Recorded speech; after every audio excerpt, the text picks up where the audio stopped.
الحمد لله الذي فضل بني آدم بالعلم والعمل على جميع العالم، والصلاة والسلام على محمد سيد العرب والعجم وعلى آله وصحبه يا نبي العلوم والحكم. أما بعد. Ibu-ibu yang dirahmati Allah Subhanahu wa taala, alhamdulillah kita senantiasa bersyukur kepada Allah Subhanahu wa taala atas segala limpahan nikmat dan karunia-Nya kepada kita semuanya, terutama tentu nikmat iman, nikmat Islam, nikmat sehat, dan satu lagi nikmat kesempatan yang Allah berikan kepada kita pagi hari ini. Kita dapat kembali hadir di majlis yang mulia dan penuh barokah ini dalam rangka insyaallah mempererat ikatan silaturahim di antara kita, dan tentu kita niatkan pula untuk thalabul ilm. Mudah-mudahan langkah kaki kita ke majlis ini akan tercatat sebagai amal saleh yang dapat meringankan beban kita di hari kiamat nanti. Amin ya rabbal alamin. Selanjutnya salawat serta salam tidak akan pernah lupa kita sanjungkan kepada uswah dan qudwah kita, panutan dan anutan kita, baginda Rasul Muhammad sallallahu alaihi wasallam beserta keluarganya, para sahabatnya, para penerus dakwahnya, dan kita semua sebagai umatnya. Mudah-mudahan kita semua termasuk umat beliau yang akan mendapatkan syafaat dari beliau di yaumil qiyamah nanti. Amin ya rabbal alamin. Ibu yang dirahmati Allah, tema kita pagi hari ini tema yang sangat penting terkait dengan keluarga atau rumah tangga. Judulnya 4 tipe rumah tangga dalam Islam. Jadi rumah tangga atau keluarga yang kita termasuk ada di dalamnya itu ada beberapa tipe. Yang pertama, tipe yang pertama ketemu di dunia, nggak ketemu di akhirat. Jadi rumah tangga ini di dunia ketemu, berkumpul, kelihatan harmonis, kelihatan bahagia, tapi tidak bertemu di akhirat. Bahkan tidak hanya tidak bertemu, tidak mau ketemu. Suami gak mau ketemu istri, istri gak mau ketemu suami, anak gak mau ketemu orang tua gak mau ketemu anak. Itu yang pertama. Yang kedua, ketemu di dunia tapi bertengkar di akhirat. Nah, bertengkarnya ini bukan pertengkaran biasa, tapi pertengkaran yang menyebabkan mereka saling menarik untuk masuk neraka. Itu yang kedua, ketemu di dunia, bertengkar di akhirat. Yang ketiga, ini yang paling ideal. Mudah-mudahan rumah tangga kita semua termasuk yang nomor 3 ini. Ketemu di dunia dan reunian di surga. Kumpul di dunia, bahagia di dunia, dan sampai terbawa sampai akhirat juga kumpul di surga. Yang keempat, ketemu di dunia dan di akhirat saling menolong ketika salah seorang ditakdirkan masuk neraka. Ketemu di dunia, kemudian di akhirat saling menolong ketika salah seorang ditakdirkan masuk neraka.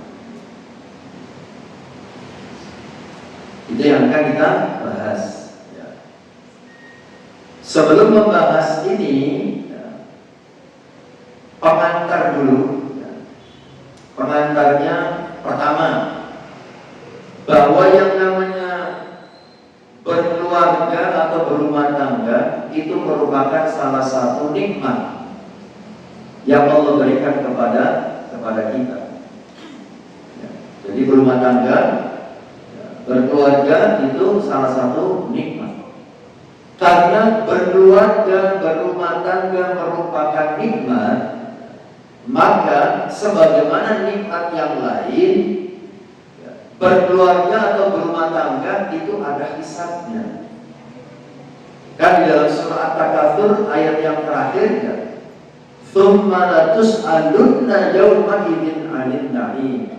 Alhaakumut takatsur hatta zurtumul maqabir. Kalla sawfa ta'lamun, tsumma kalla sawfa ta'lamun, kalla law ta'lamuna 'ilmal yaqin, la tarawunnal jahim, tsumma la tarawunnaha 'ainal yaqin, tsumma latus'alunna yawma idzin 'anil na'im. Yang terakhir, tsumma kemudian latus'alunna kalian akan ditanya yawma idzin pada hari kiamat nanti 'anil na'imi tentang kenikmatan-kenikmatan itu. Nikmat sehat, semua nikmat, termasuk nikmat berkeluarga, berumah tangga, itu juga akan dihisab oleh Allah.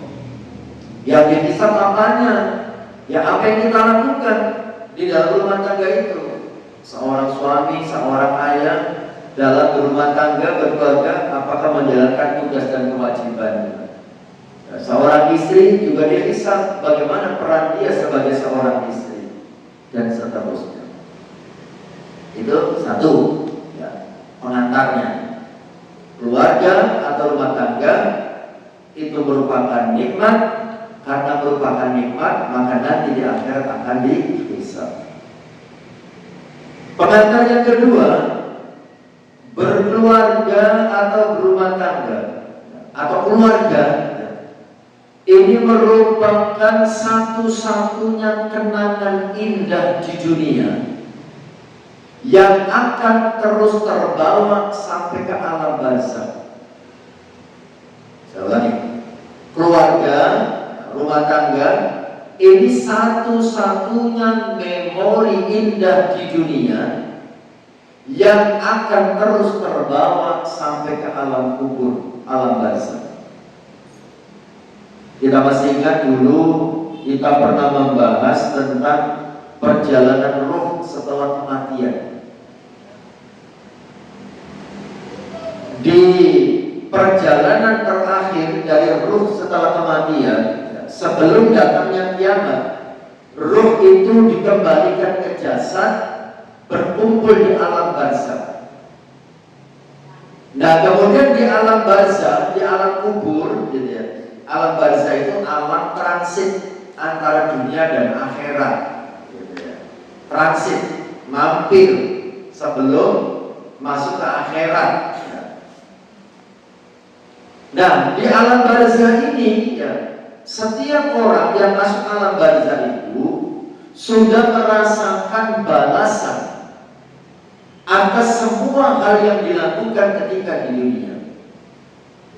Kan kemarin kita ceritakan kalau ruhnya orang kafir, gitu ya, di alam barzakh, dalam kubur, kuburannya menjadi sempit, buat badannya sendiri saja gak muat, gitu ya, kejepit oleh kuburan. Kemudian amal buruknya ketika di dunia, ya, menemani, ya, orang kafir itu, dan amal buruknya itu berubah wujud menjadi seseorang yang sangat buruk rupanya dan baunya seperti bau bangkai. Jangan bayangkan tempat yang sempit, ya, berduaan dengan orang yang jelek, bau bangkai. Itu gambaran ruh orang, ya, kafir, ya, ketika di alam kubur, alam barzakh. Nah, kalau orang beriman di alam kubur, di alam barzakh, kuburnya diluaskan sejauh mata memandang. Kemudian amal solehnya ketika di dunia, kita ngaji, kita sholat jamaah, kita silaturahim, kita infak sedekah, akan berubah menjadi sosok yang sangat bagus, baunya sangat wangi, dan menemani sampai datangnya hari kiamat. Kemudian di alam barzakh itu, mau orang kafir ataupun orang beriman, dikasih bocoran nanti di akhirat tempatnya di mana. Orang beriman dikasih bocoran, ini tempatmu nanti di surga. diberikan gambaran surga nikmatnya seperti apa. Nah, pada saat diberi gambaran surga, bocoran surga seperti apa, ruh orang yang beriman itu di alam barzakh mengatakan kepada Allah, aqimis sa'ah, percepat kiamat ya Allah. Kenapa? Kata Allah, likai arji'a ila ahli, supaya saya bisa kembali berkumpul dengan keluarga saya. Nah, ini yang saya maksud. Keluarga satu-satunya memori indah, kenangan indah di dunia yang terbawa sampai di alam kubur. Teman akrab lupa, bisnis yang maju lupa, semua kenangan indah di dunia tidak ada yang diingat kecuali kenangan bersama keluarga. Makanya pada saat di alam barzakh, gitu ya, minta dipercepat kiamat supaya bisa kumpul dengan keluarga.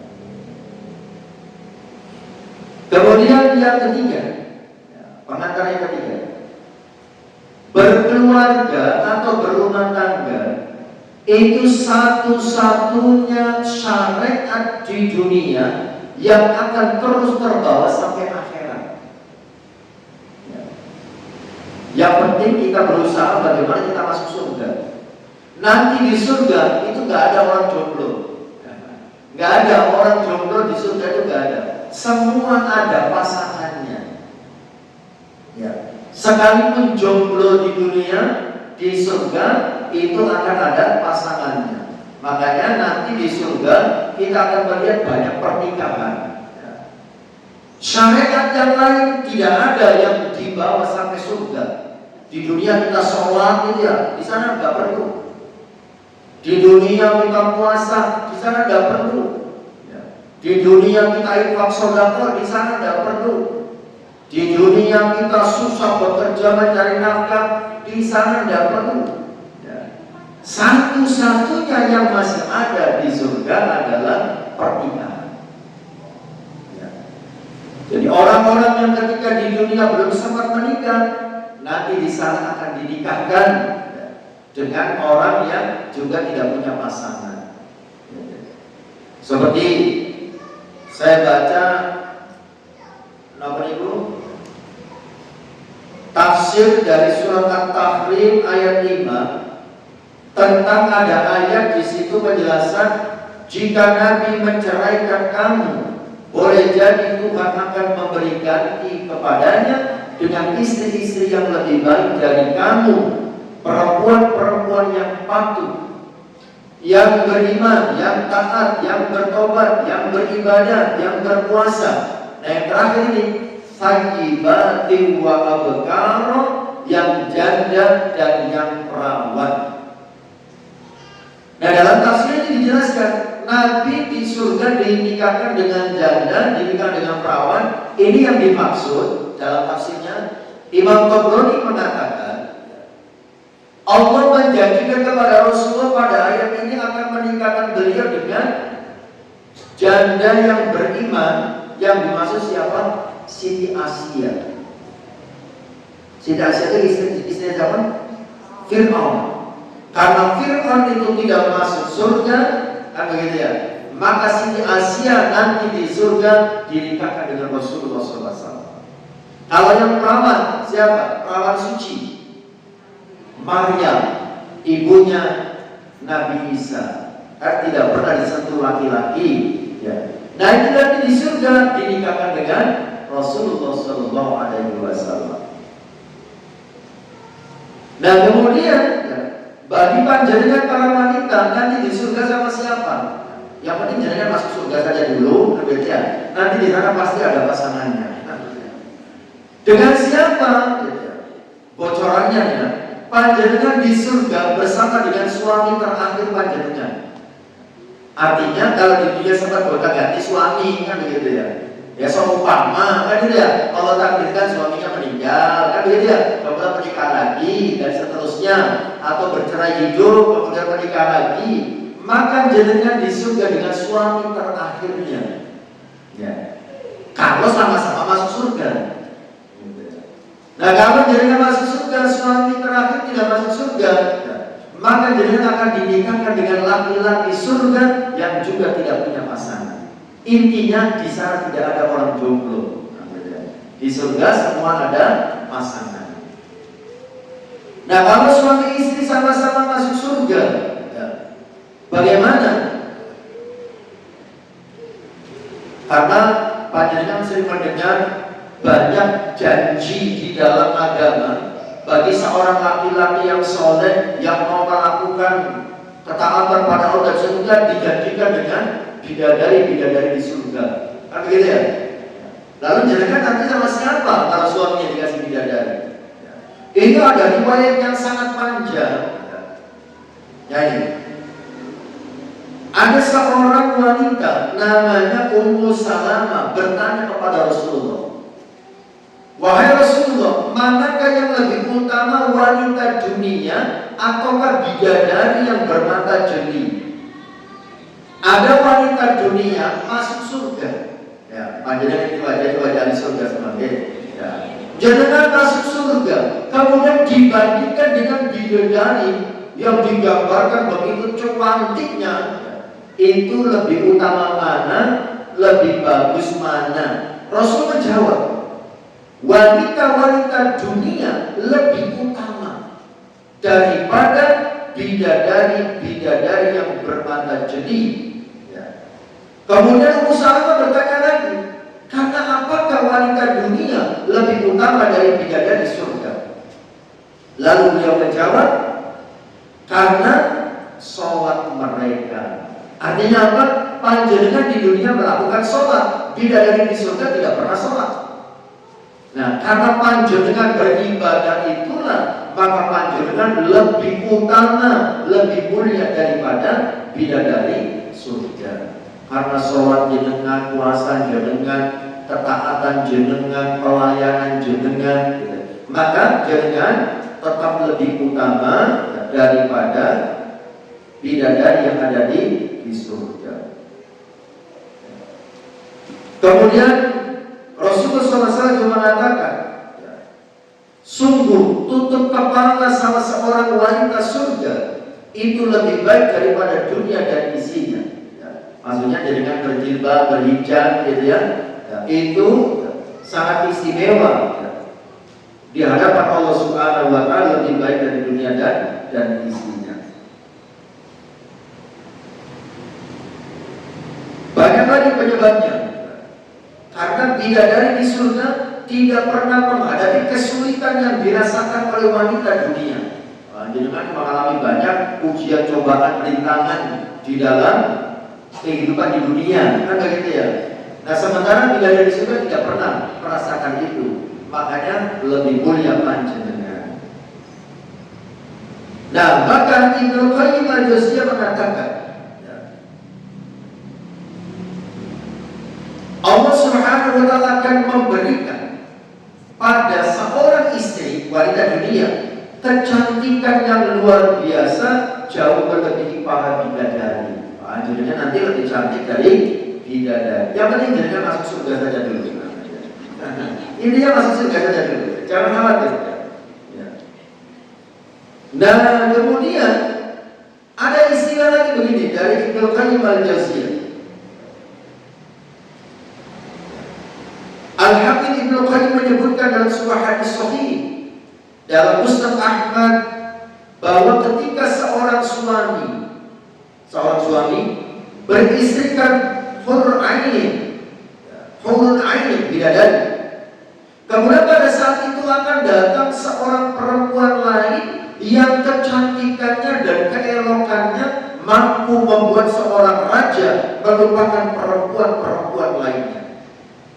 Siapakah perempuan itu? Ternyata perempuan tersebut adalah istrinya dahulu ketika di dunia. Itulah keistimewaan para istri di surga. Dia akan menjadi ratu dari para bidadari.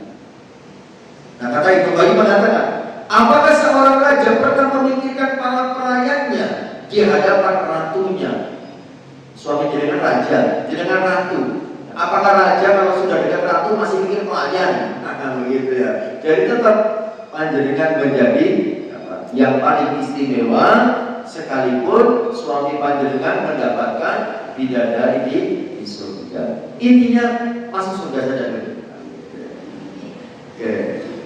Baik.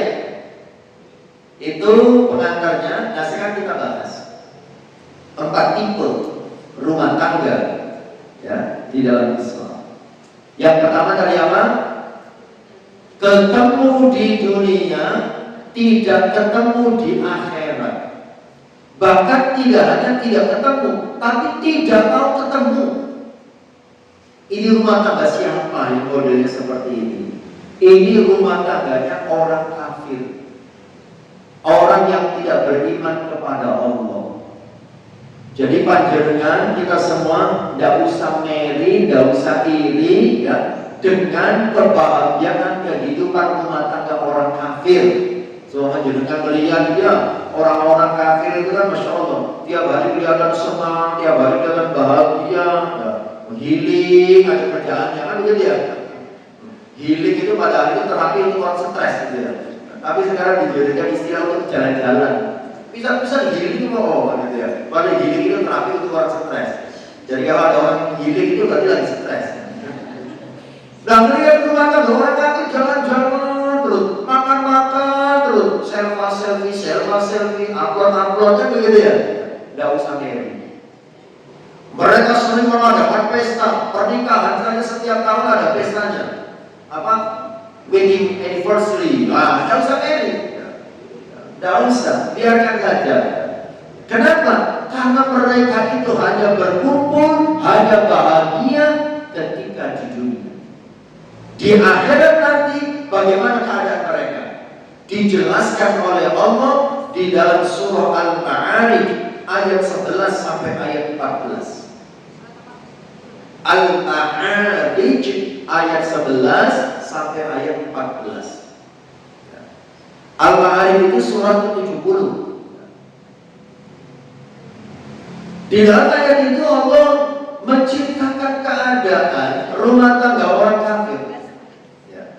Yubasorunahum, mereka saling melihat, saling menatap antara yang satu dengan yang lain, tapi tidak berani saling mendekat. Saling menatapnya karena mereka melihat realita. Loh, ternyata neraka itu betul-betul ada. Karena orang kafir tidak percaya surga dan neraka. Ternyata sampai di akhir, loh, ternyata neraka itu ada. Mereka saling pandang antara yang satu dengan yang lain, tapi tidak berani mendekat. Kenapa? Ayat selanjutnya Allah menjelaskan, yawaddul mujrimu law yaftadi min adzabi yawmin bibani. Pada hari itu orang yang berdosa ingin sekiranya dia dapat menebus dirinya dari azab. Menebusnya dengan apa? Bibanihi, dengan anak-anaknya. Jadi mereka akan mengatakan, ya Allah, tolong jangan siksa saya. Saya siap menebus diri saya agar tidak disiksa dengan anak-anak saya. Itu anak-anak saya, ambil saja semuanya sebagai tebusan. Tega mengorbankan anaknya sebagai tebusan, yang penting dia tidak disiksa di neraka. Anaknya lari, nggak mau ketemu. Padahal ketika di dunia, ya, mereka begitu sayangnya kepada anaknya. Anaknya digigit nyamuk saja, nyamuknya diamuk, kan begitu ya. Dikejar-kejar, ditaboki nyamuknya. Gitu. Tapi di akhirat anaknya dikorbankan. Ya. Anaknya lari, nggak mau ketemu. Dan kemudian, ya, kalau anaknya tidak cukup dijadikan sebagai tumbal, wasohibanihi, istrinya. Ya. Kalau dia perempuan berarti suaminya. Ambil saja itu istri saya sebagai tumbal, sebagai tebusan. Yang penting saya tidak disiksa. Suaminya, pasangan hidupnya pokoknya silakan ambil. Makanya mereka tidak mau ketemu. Kalau masih kurang, wa akhihi, saudaranya. Ya. Anak gak cukup, pasangan hidup gak cukup, ya sudah, saudara-saudara saya itu ambil saja semuanya, jadikan sebagai tebusan. Masih kurang, wa fasilatihi allati tuwi, dan keluarga yang melindunginya ketika di dunia. Keluarganya, bulenya, pakdenya, bude, pakde, pada waktu di dunia suka nolong, suka nyumbang ketika dia dalam kesusahan. Di akhirat tega, itu pakde bule saya, ambil saja. Masih kurang, nah ini luar biasanya. Wa man fil ardi jami'an, sudah semua orang yang ada di dunia itu ambil saja semuanya, dijadikan sebagai tumbal, sebagai tebusan. Yang penting dia tidak disiksa. Tsumma yunji, kemudian mengharapkan tebusan itu dapat menyelamatkan dirinya. Itu orang kafir. Ya. Kemudian diperkuat lagi dengan ayat yang lain dalam surat Abasa. Abasa itu surat ke-80 ayat 34 sampai 37. Yauma yafirrul mar'u min akhi, pada hari itu manusia lari dari saudaranya, lari nggak mau ketemu. Padahal di dunia kangen-kangenan, berpisah sebentar saja sudah pengen ketemu dan seterusnya. Tapi di sana lari. Wa ummihi wa abi, lari dari ibu dan bapaknya. Wa sahibatihi wa bani, lari dari istri dan anak-anaknya. Nah itu kehidupan rumah tangga orang kafir. Gitu ya. Jadi tidak usah iri, tidak usah pengen, ya, yang dilakukan oleh orang kafir yang di dunia kelihatan begitu bahagia. Ya. Karena mereka hanya bahagia, hanya kumpul ketika di dunia. Di akhirat mereka tidak mau ketemu. Ya. Nah, ibu yang dirahmati Allah, itu yang pertama. Tipe rumah tangga yang kedua, berkumpul di dunia tapi bertengkar di akhirat. Ya. Bertengkarnya ini pertengkaran yang menyebabkan, ya, saling menyeret untuk masuk ke dalam neraka. Nah, rumah tangga yang seperti ini rumah tangganya siapa? Bisa jadi ini adalah rumah tangga kita orang beriman. Lah kok bisa rumah tangga orang beriman? Nanti kondisinya seperti itu. Ketika rumah tangga itu tidak menerapkan amar ma'ruf nahi munkar di dalam keluarganya. Amar ma'ruf artinya menyuruh kepada kebaikan. Nahi munkar artinya mencegah kemungkaran. Kadang-kadang kita di dalam rumah tangga itu alasan cinta, alasan sayang, gitu ya, alasan kesakne, kan gitu ya. Kita memaklumi, ya, sesuatu yang tidak baik yang dilakukan oleh keluarga kita. Gitu ya. Wis apa, biarkan saja, kasihan. Wong itu memang usianya lagi usia puber, nah, gitu ya. Itu usia remaja. Jangan terlalu kencang, jangan terlalu ketat, biarkan dia jalan-jalan sama pacarnya. Malah membiarkan, malah mengizinkan. Suaminya sudah ketat, istrinya yang longgar. Atau sebaliknya, istrinya longgar, sama ya. Istrinya ketat, suaminya yang longgar, kan gitu ya. Intinya tidak ada amar ma'ruf nahi munkar.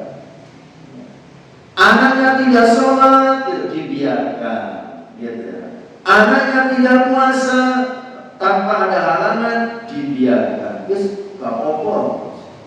Nanti juga kalau sudah besar sadar sendiri, nah, gitu. Dan ketika ada anggota keluarga yang masuk neraka gara-gara tidak ada amar ma'ruf nahi munkar, gitu, maka yang masuk neraka itu dia tidak mau sendirian. Dia akan menyeret keluarganya yang lain yang tidak menyuruhnya melakukan kebaikan dan tidak mencegahnya dalam melakukan keburukan.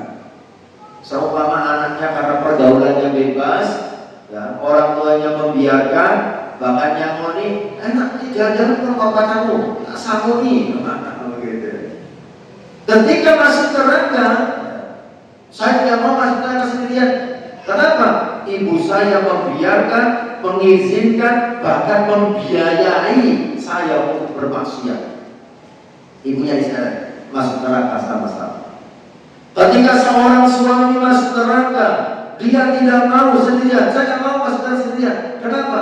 Saya korupsi gara-gara istri saya. Ya, istri saya suka barang-barang yang branded, yang bermerek. Tas taunya mereknya yang Hermes. Oh, soalnya masuk TV ya, nggak boleh nanti iklan. Kalau Hermes punya kulit ya. Ya. Maunya yang branded kan begitu. Akhirnya saya korupsi. Akhirnya istri yang diseret. Istrinya masuk neraka, tidak mau sendirian. Saya tidak mau masuk neraka sendirian. Kenapa? Suami saya tidak pernah melarang saya ketika saya melakukan dosa dan kemaksiatan. Hati-hati Bu ya. Para suami laki-laki itu ketika melihat istrinya melakukan dosa dan kemaksiatan, kemudian diam saja, itu bukannya tidak peduli. Ada yang alasannya, ya kok jangan kok pernah itu timbangannya rame. Wah, itu hati-hati, timbangannya rame Ustaz. Jinget gak bener deh, ngamuk-ngamuk deh. Aku isi kalau tonggong. Nah, itu ya. Diingatkan ngamuk kan ya. Gak enak sama tetangga. Tapi itu tetap suaminya ketika istrinya masuk neraka, suami saya itu gak pernah melarang saya dibiarkan. Mau timbangannya rame Bu, begitu ya. Tapi tetap suaminya nanti akan diseret masuk neraka. Itu disebutkan di dalam surat Az-Zukhruf ayat 67. Az-Zukhruf itu surat 43. Allah menyebutkan secara umum, al-akhillau yawma idzin ba'duhum li ba'din aduwwun illal muttaqin. Teman-teman karib, orang-orang yang akrab. Teman karib di sini bisa juga yang dimaksud suami dan istri. Orang yang dekat, orang yang akrab. Nanti di akhirat sebagian mereka menjadi musuh bagi sebagian yang lain. Illal muttaqin, kecuali orang yang bertakwa. Ya. Jadi terapkan amar ma'ruf nahi munkar di dalam ya.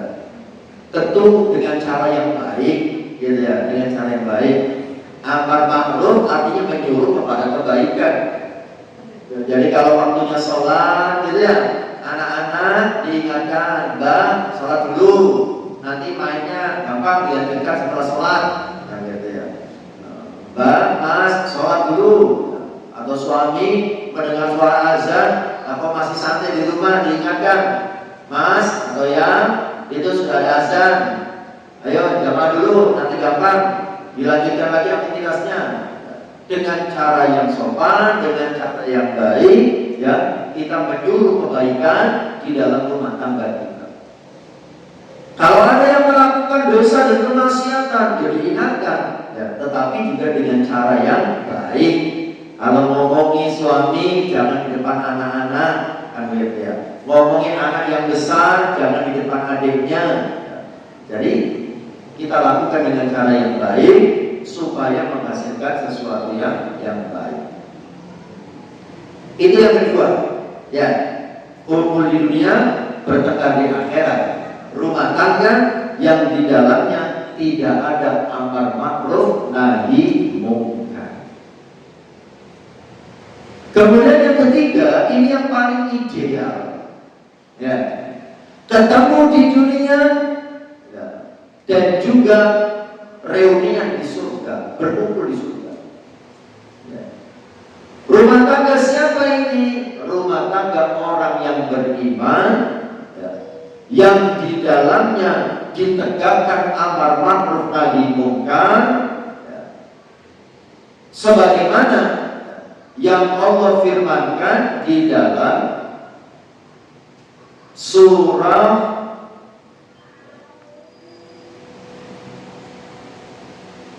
At-Tur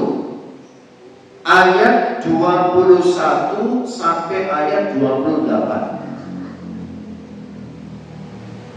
At-Tur ayat 21 sampai 28. Walladzina amanu wattaba'athum dzurriyyatuhum biimanin alhaqna bihim dzurriyyatahum wa ma alasnahum min 'amalihim min syai' kullu imrin bima kasaba rahin. Kata Allah, walladzina amanu, dan orang-orang yang beriman, wattaba'athum dzurriyyatuhum biimanin, beserta anak cucu mereka yang mengikuti mereka dalam keimanan, alhaqna bihim dzurriyyatahum, kami pertemukan mereka dengan anak cucu mereka di dalam surga.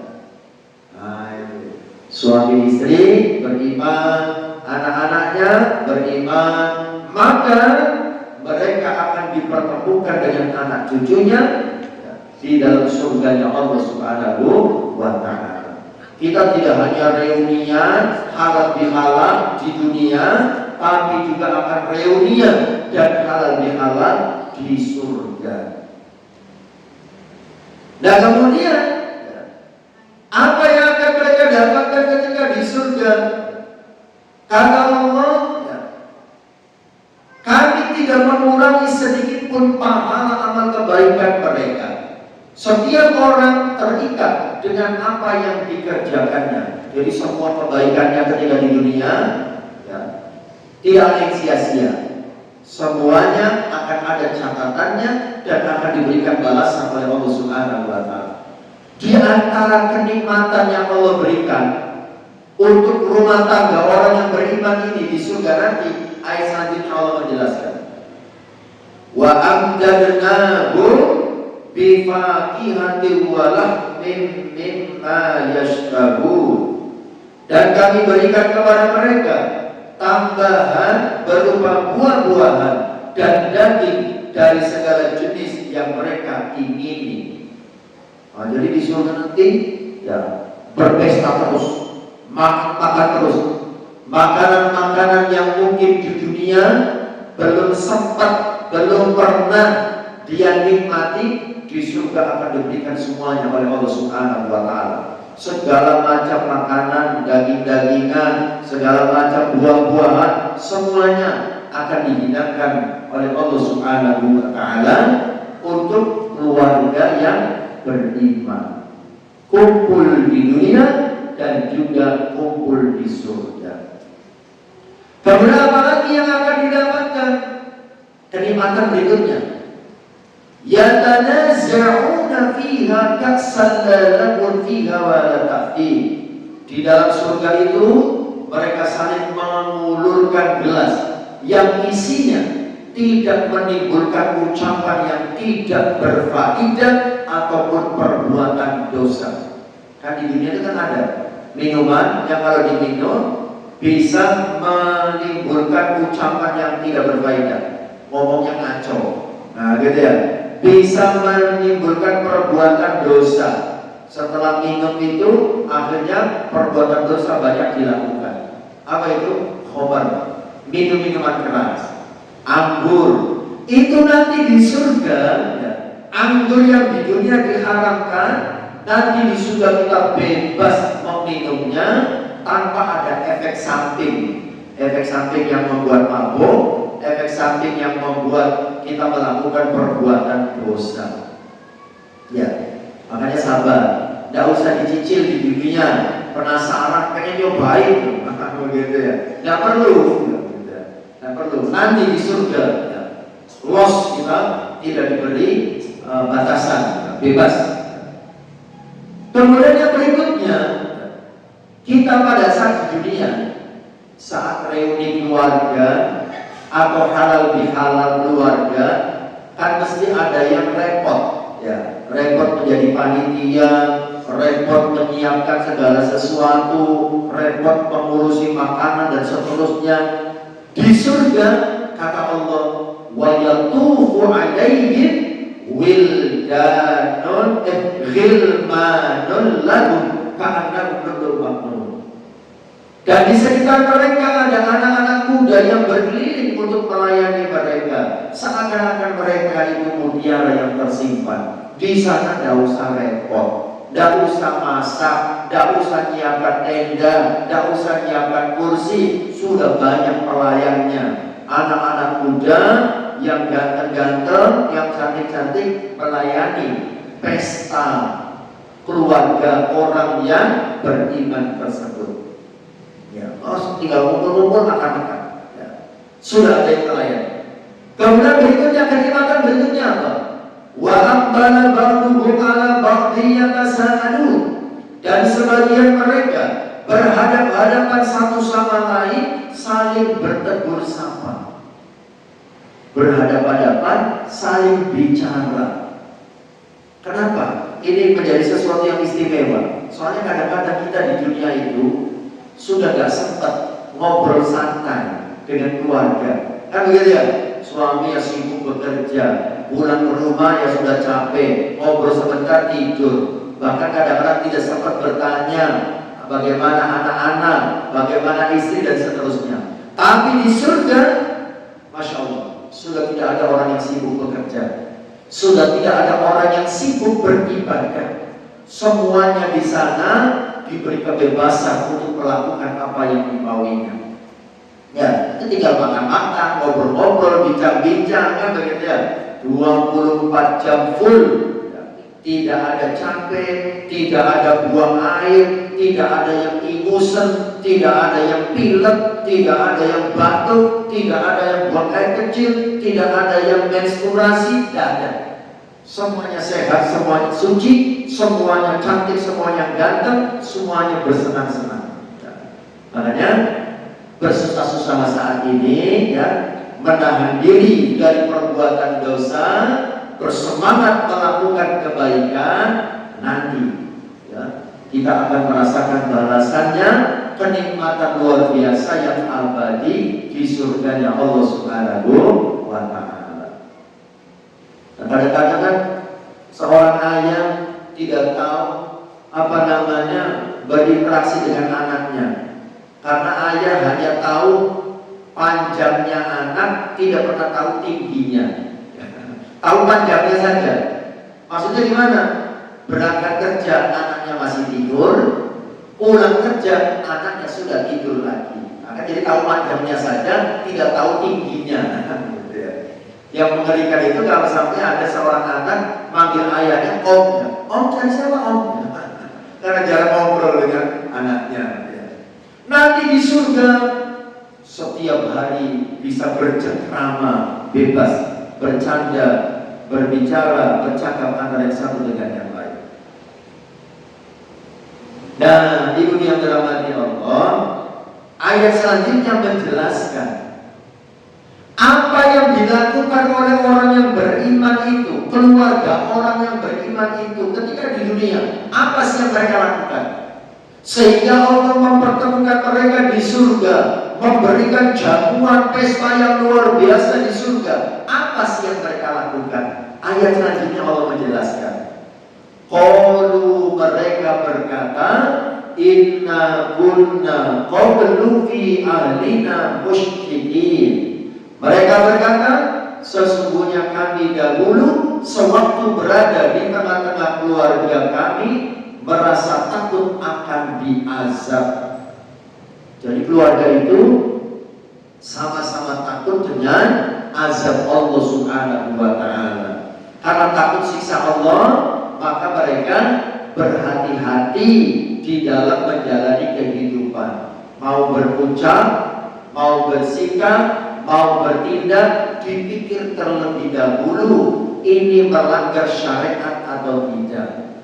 Kemudian yang satu dengan yang lain saling memotivasi untuk melakukan kebaikan, saling mengingatkan ketika ada yang melakukan kesalahan. Itu yang dilakukan ketika di dunia. Yang berikutnya apa lagi yang dilakukan? Inna kunna min qablu nad'u innahu huwal barrur rahim.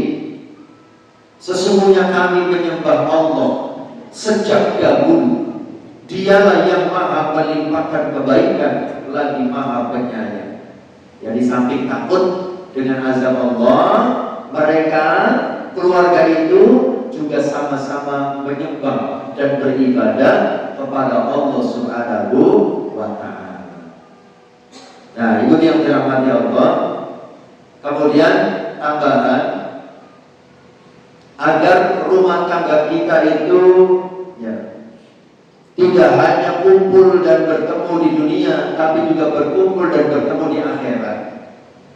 Rumah tangga itu ya, pertama harus dilandasi dengan ilmu. Ya. Jadi keluarga itu ya, di dalam menjalani kehidupan, khususnya kehidupan berumah tangga dan beragama, gitu ya, harus dilandasi dengan ilmu. Ilmu apa yang harus disiapkan oleh sebuah keluarga agar mereka bisa tidak hanya ketemu di dunia, tapi juga ketemu di akhirat?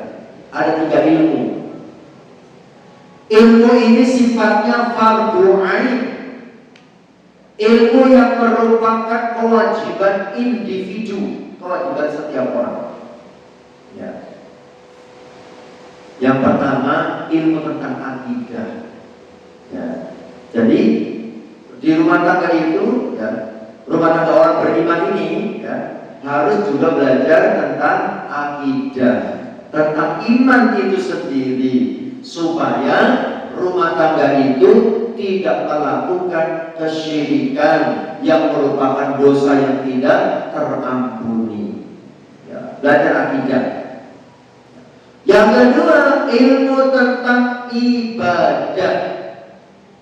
Keluarga ini juga harus sama-sama belajar tentang bagaimana cara beribadah yang baik dan benar.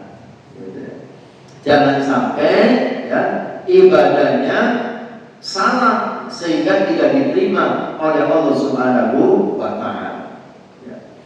Belajar ibadah, belajar tentang fikih ibadah, mulai dari bab thaharah bersuci, kemudian bab wudu, bab tayamum, bab mandi, bab sholat, bab puasa, ya, semuanya dipelajari. Ya. Yang ketiga, ilmu tentang akhlak. Ya, rumah tangga itu harus belajar tentang akhlak, ya, supaya suami tahu bagaimana akhlak sebagai seorang suami, sebagai kepala rumah tangga. Istri juga tahu bagaimana akhlak seorang istri. Anak juga tahu bagaimana akhlak seorang anak. Itu harus belajar dengan ilmu.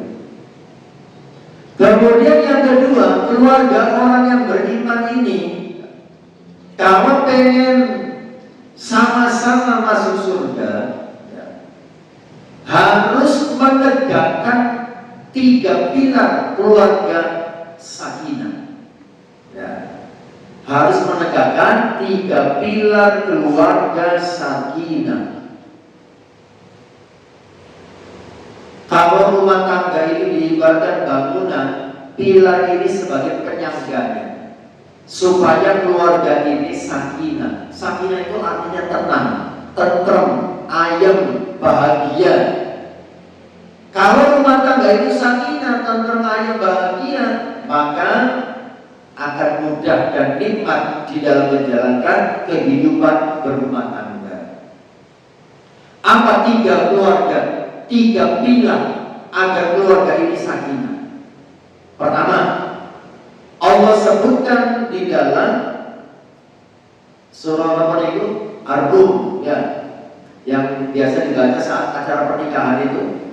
Ar-Rum 21 kalau nggak salah.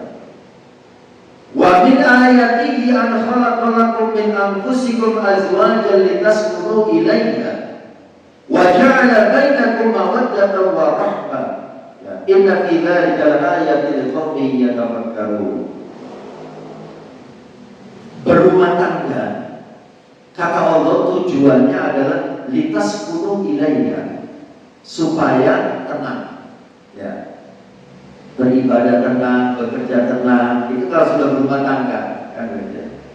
Nah, agar rumah tangga ini tenang, Allah sudah memberikan modalnya.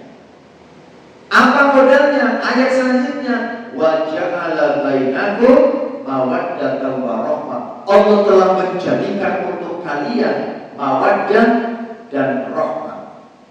Makanya kalau saya itu tidak terlalu cocok ketika kita mengatakan ya biar rumah tangganya sakinah mawaddah warahmah. Itu tidak sejajar. Agar rumah tangganya sakinah. Nah, biar sakinah, Allah sudah kasih modal mawaddah warahmah. Mawaddah itu biasanya diterjemahkan dengan cinta, rahmah itu kasih sayang. Tapi ada terjemah atau makna yang lebih dalam, lebih jauh, lebih detail begini. Supaya rumah tangga itu sakinah, ya, rumah tangga itu tenang, tidak ada gejolak, nyaman, bahagia, kan begitu ya. Maka kedua belah pihak, suami istri itu harus memunculkan potensi mawaddah warahmah yang ada pada dirinya, ya, memunculkan potensi mawaddah warahmah yang ada pada dirinya, kemudian berusaha menemukan potensi mawaddah warahmah yang ada pada pasangannya. Jadi mawaddah itu, saya baca satu penjelasan menarik. Mawaddah itu artinya adalah daya tarik yang bersifat fisik. Itu namanya mawaddah. Ya, karena cantiknya, karena gantengnya, gitu ya. Ya, itu namanya mawaddah. Warahmah, rahmah itu daya tarik yang bersifat non fisik. Ya. Rahmah kalau laki-laki, ya. Rahmah daya tarik yang bersifat non fisik itu apa? Tanggung jawabnya, wibawanya, ya. Kesetiaannya, pengayomannya, itu namanya rahmah yang ada pada laki-laki.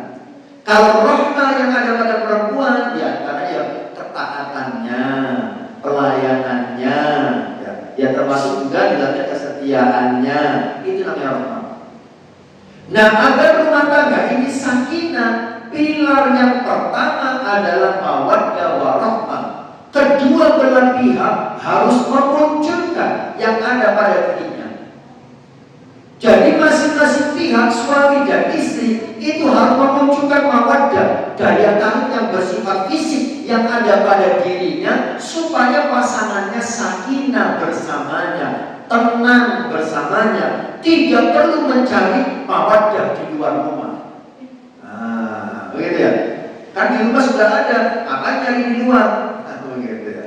Makanya kedua belah pihak harus berusaha memunculkan daya tarik fisiknya untuk pasangannya ketika ada di rumah. Ya memantaskan diri, ya laki-laki ya mandi, ya dandan, ya wangi di rumah itu. Istri juga ya dandan, ya wangi. Nah, kita juga kebanyakan kebalikannya. Sama, maunya laki-laki ataupun yang perempuan sama. Ya, dandan wangi itu hanya ketika mau keluar rumah. Di rumah kadang-kadang ya keadus, ya. Pakaiannya asal, ya dasar terus bolong-bolong. Nah, itu makanya kadang-kadang, maaf, banyak yang pulang ke rumah sebentar langsung keluar lagi, karena dia tidak menemukan mawaddah di rumah. Daya tarik yang bersifat fisik tidak ditemukan di rumah, adanya di luar. Kan kalau di luar itu kan wangi-wangi, rapi-rapi, kan begitu ya. Nah, itu munculkan mawaddah di rumah, ya, supaya pasangannya sakinah. Kemudian ya di samping memunculkan, dia juga berusaha menemukan, ini suami saya yang menarik apanya ya, gitu ya. Ya. Suami juga melihat ini istri saya yang menarik apanya, gitu ya. Harus berusaha mencari supaya tidak mencari di luar, begitu ya. Itu modal dasar, semua orang itu punya. Mawaddah warahmah, Allah menyatakan wa ja'ala bainakum wa ja'ala, dan Allah telah menjadikan. Itu sudah diciptakan oleh Allah. Mawaddah warahmah.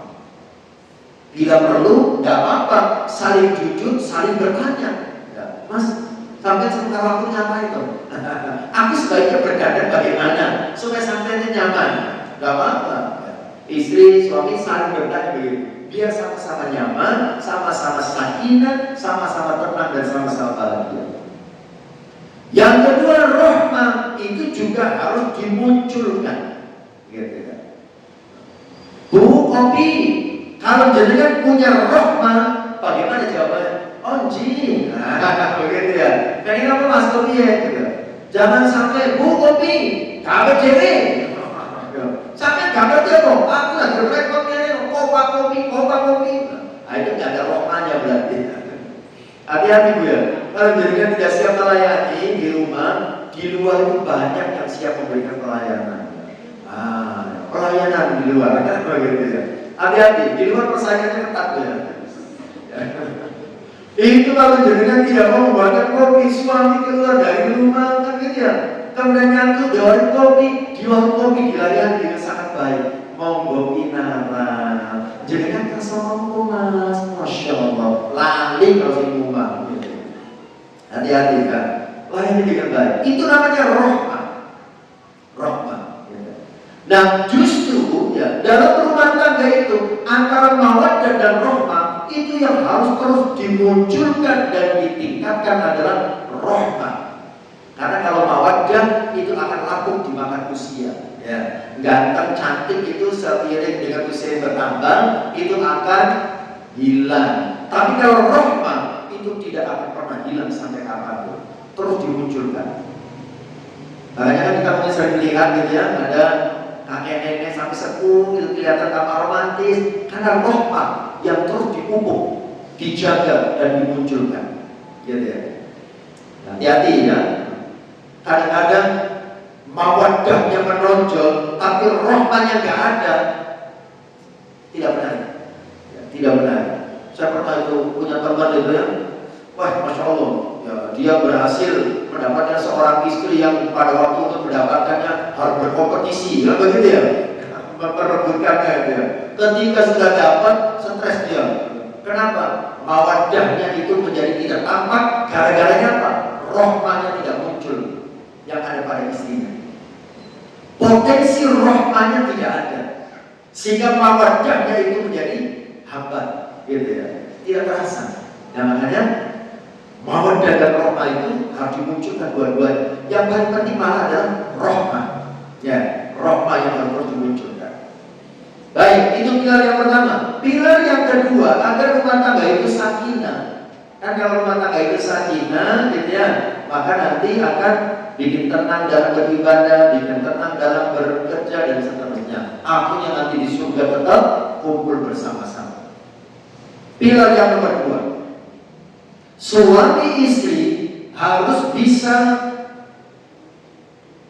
menjadi pakaian bagi pasangannya. Suami istri harus bisa menjadi pakaian bagi pasangannya. Di dalam Al-Quran surah Al-Baqarah, nanti jangan cari ayat yang saya lupa, ini tidak sempat saya catat. Allah mengatakan, hunna libasul lakum wa antum libasul lahun. Hunna, mereka para wanita, libasun, menjadi pakaian, lakum, bagi kalian para laki-laki. Wa antum, dan kalian para laki-laki, libasun, menjadi pakaian, lahunna, bagi mereka para wanita. Insya Allah Al-Baqarah kalau tidak salah ya. Itu kalau nggak salah masih ada di dalam ayat-ayat yang terkait dengan puasa ya. Al-Baqarah 83 ada yang ya ayyuhalladzina amanu kutiba alaikumus syiyam kama, nah itu runtutannya dengan itu kalau tidak salah, tidak jauh dari ayat-ayat itu. Nah, apa maksudnya suami istri harus menjadi pakaian bagi pasangannya? Kita ingat, fungsi pakaian itu apa? Fungsi pakaian itu tiga. Pertama, fungsi pakaian itu untuk menutup aurat, menutupi aurat. Artinya suami dan istri harus bisa saling menutupi kekurangan pasangannya. Ya, harus bisa menutupi kekurangan pasangannya. Istri kalau ada kekurangan suami, ya jangan diceritakan ke orang lain. Ya. Suami kalau kekurangan istri, ya juga jangan diceritakan ke orang lain, termasuk ke orang tua dan mertua, karena itu bisa membuat gegeran dua keluarga. Ambil, saling menutupi kekurangan. Itulah fungsi pakaian, menutup aurat. Yang kedua, fungsi pakaian itu untuk melindungi badan. Ya, dari teriknya matahari, dari dinginnya cuaca, gitu ya. Ya. Nah begitu pula suami istri harus saling melindungi antara yang satu dengan yang lain. Kalau yang laki-laki sakit, yang perempuan yang merawat. Yang perempuan yang sakit, laki-laki yang merawat. Saling melindungi dalam segala hal. Ya. Contohnya, panjenengan dilapori sama teman panjenengan. Bang, saya sering lihat Bapak, saya lewat di warung kopi yang sana. Saya sering banget lihat itu suami jenengan protokol di situ, seumpama. Nah, panjenengan sebagai istri yang dilapori tentang suaminya seperti itu harus bisa berfungsi menjadi pakaian, menutupi aurat dan melindungi badan. Jenengan harus melindungi suami panjenengan di hadapan orang lain. Jenengan harus berkomentar positif. Oh, betul enggak ya? Jenengan harus tahu ya, suami saya itu memang sumber rezekinya itu adanya di warung kopi. Jadi suami saya itu kalau ngobrol bisnis biar santai itu di warung kopi, itu biasa itu Bang. Oh, betul ya. Jadi jangan tidak usah mikir yang aneh-aneh. Suami saya itu memang gitu ya, dalam membicarakan bisnis biar santai di warung kopi. Ditutupi. Sekalipun sampai di rumah jangan marah-marah. Sampai ini mas ngopak kopi di Joko, emang di rumah gak ini apa dia? Di rumah diseneni kan begitu ya. Tapi di luar di hadapan orang harus dilindungi. Ya, saling menutupi, saling melindungi antara satu dengan yang lain. Ya di rumah, jangan berubah. Kenapa dia suka kopi di luar? Apa kopi di rumah kurang enak? Nah itu dilayani dengan baik. Yang ketiga, fungsi pakaian adalah menjadi perhiasan, ya, pemantas. Kita berpakaian itu kan tidak hanya sekedar untuk menutup aurat, kan begitu ya. Tapi ini pantas apa tidak dipakai, kan begitu ya. Sehingga kita kalau mau keluar dari rumah, kadang-kadang kacanya tidak cukup 1 jam, kan begitu ya. Ini pantas apa enggak? Ini tas sama sendal ini matching apa enggak ya? Jilbab sama baju ini matching apa enggak? Nah, begitu ya. Lama dadanya daripada ngajinya, gitu kan. Nah, sebagai pemantas. Begitu pula hanya suami dan istri harus bisa menjadi perhiasan bagi pasangannya. Maksudnya, kalau suami itu akhlaknya baik, maka istri pun mendapat predikat baik. Istri akhlaknya baik, suami pun mendapat predikat baik. Ini bojone sapa ya Allah menjadi perhiasan bagi pasangan. Ya. Nah, itu yang dirahmati Allah itu ya. Pilar rumah tangga sakinah. Yang kedua, yang ketiga terdapat di dalam Al-Quran. Nah, saya lupa mencatatnya, tapi saya ingat ayatnya, jangan cari. Wa'ashiruhunna bil ma'ruf. Pergaulilah mereka dengan cara yang baik. Artinya suami istri itu ya, ketika bergaul dengan pasangannya harus dengan cara yang baik. Bergaul dalam hal apapun ya, dalam kehidupan berumah tangga lakukan dengan cara yang baik. Maksudnya kedua belah pihak harus tahu hak dan kewajibannya. Ya, suami harus tahu apa sih menjadi kewajibannya, yang menjadi haknya istri. Istri juga harus tahu apa yang menjadi kewajibannya, yang menjadi hak suami. Termasuk bergaul dengan baik adalah dengan cara menumbuhkan sikap saling, bukan sikap paling. Tumbuhkan sikap dan rasa saling, bukan paling. Saling menyayangi, saling menghormati, saling mengerti, saling mengisi, saling membantu, saling, bukan paling. Paling merasa hebat, paling merasa berjasa, paling merasa benar. Nah, kalau yang dimunculkan paling, sudah berantakan semuanya. Tapi kalau dimunculkan saling, ya, insya Allah ya, aman, nyaman, sakinah, tidak hanya di dunia, tetapi juga bisa kumpul di surga Allah Subhanahu wa Ta'ala. Yang terakhir, tipe yang keempat, ketemu di dunia dan di akhirat saling menolong. ketika salah seorang ditakdirkan masuk neraka. Jadi kalau di dunia kita sudah berusaha, ya, suami istri melakukan yang terbaik, tapi kita kan manusia biasa, ya, tidak menutup kemungkinan kita punya salah dan dosa. Mungkin salah dan dosanya bukan dengan pasangan kita, mungkin salah dan dosanya bukan dengan keluarga kita, dengan orang lain yang juga menyebabkan kita masuk neraka. Maka keluarga yang lain yang masuk surga duluan itu akan membantu, memberikan syafaat dan pertolongan. Ya. Di antaranya, seumpamanya ya, dalam banyak riwayat ini dijelaskan, ini sekalipun kita tidak menghendaki, sekalipun kita tidak mengharapkan, ini takdir Allah. Kalau ada orang tua diuji oleh Allah, anaknya masih kecil, belum balik, meninggal, itu bisa memberikan syafaat. Anak yang meninggal belum balik itu pasti masuk surga. Ya, anak yang meninggal belum balik itu pasti masuk surga. Dan kabar baiknya, ya, dalam hadis riwayat Imam Ahmad, Imam Nasai juga Imam Bukhari, ya, anak yang belum balik yang meninggal mendahului ayah bundanya akan menjadi syafaat bagi keduanya untuk menarik masuk surga. Rasulullah bersabda, tidaklah dua orang muslim yang telah ditinggal mati, 3 orang anaknya, kecuali Allah akan memasukkannya ke dalam surga karena kasih sayangnya kepada mereka. Ummu Sulaim pun bertanya, kalau 2? Beliau juga menjawab, 2 juga.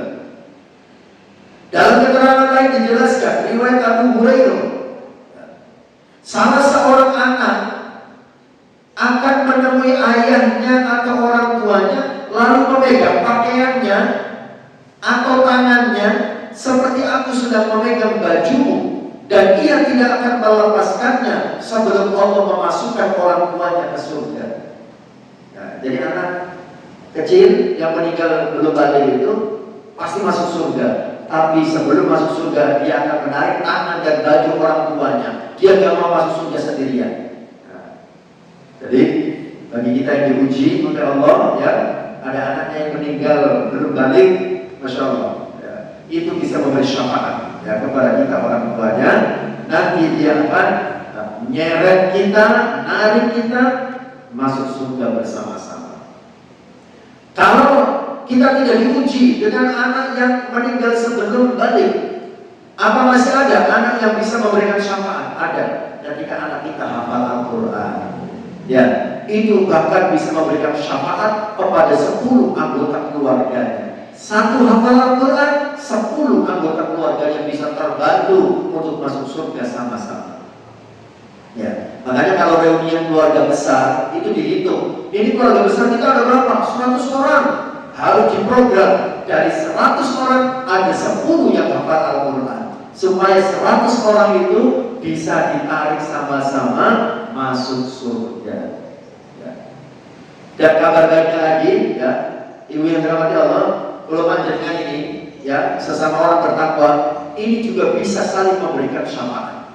Makanya para ulama, salah satu Ibnu Qayyim Al-Jauziyah itu suka berpesan kepada jamaahnya, bapak-bapak, ibu-ibu, kalau jenengan nanti masuk surga duluan, kemudian di surga tidak melihat ada saya, tolong cari saya di neraka dan berikan kesaksian di hadapan Allah bahwa saya ini temannya panjenengan. Ya, jadi orang-orang yang beriman, sesama beriman seperti ini bisa saling memberikan syafaat. Ya Allah, itu teman saya yang biasa ngaji bareng sama saya. Tolong ya Allah, dia orang baik. Nah, jadi kalau kita sesama orang beriman itu bisa saling memberikan syafaat, ya, saling memberikan kesaksian tentang kebaikan kita antara yang satu dengan yang lain. Ya. Makanya jangan suka hidup sendirian. Maksudnya berkomunitaslah, ikutlah berjamaah, apapun komunitasnya, yang penting komunitas kebaikan. Ya, jadi jangan yang biasa ngaji bareng begini, ini bisa saling menarik, saling memberikan syafaat untuk sama-sama masuk surganya Allah Subhanahu wa Ta'ala. Saya kira demikian, ibu yang dirahmati Allah. Ya. Ada yang mau didiskusikan sebelum saya yang memberikan pertanyaan? Ini gimana? Ini hadiah satu orang. Ya. Iya bisa.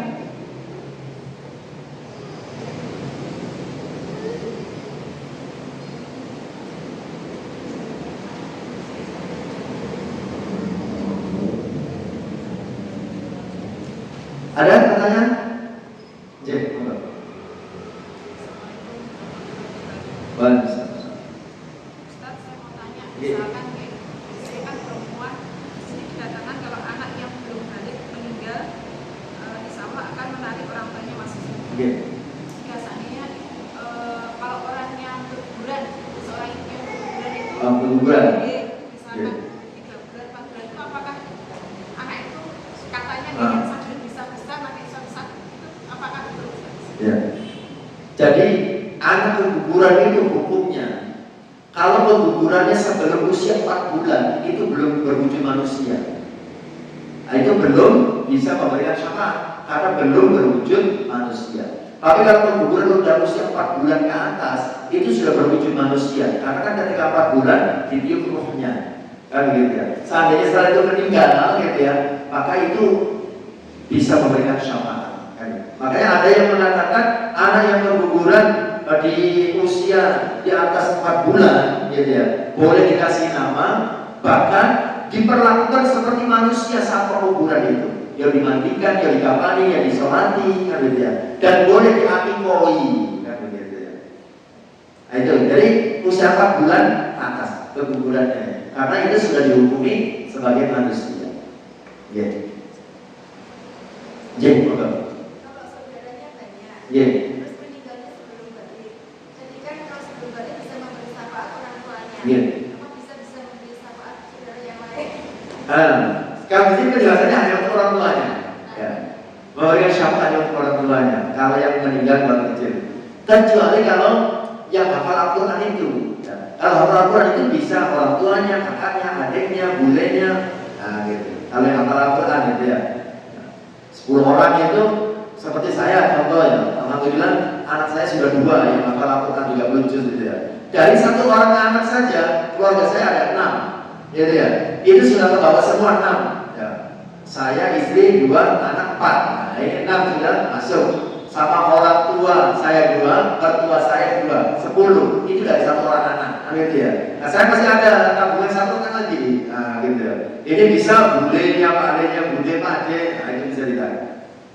Ya, tapi kalau yang meninggal sebelum balik itu hanya orang tuanya. Dalam riwayatnya hanya orang tuanya yang dibawa ditarik masuk surga.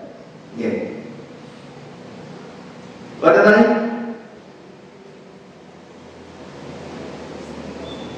Kalau tidak ada, time is for quiz. Waktunya quiz. Ada 1 hadiah buat Anda. Tidak boleh lihat buku.